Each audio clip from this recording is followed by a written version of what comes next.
namin mag-guest na Ask EB Girls talaga.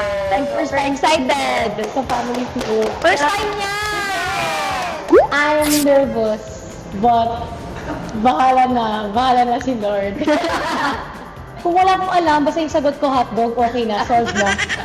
Anong kalokohan ang isinasagot ng friend mo kapag tinanong mo siya ng 1 plus 1? Hotdog. Steady lang kayo sa Gedli. Darating ang tulong at sa'yo. Tahanan! Eat Bulaga! Eat Bulaga. Bonding with Eat Bulaga. Family. Oh, EB family. Yes! Parang we feel like we are the Avengers. Kanya-kanyang power we have and then we are all together, parang mas nakatawa. Ang galing si Catherine, no? Ang galing mo answers niya. And I thank you. Abangan niyo ang TV Girls sa Family Feud. Mamaya po yan. Bago mag 24 oras. Kaya manood na mamaya.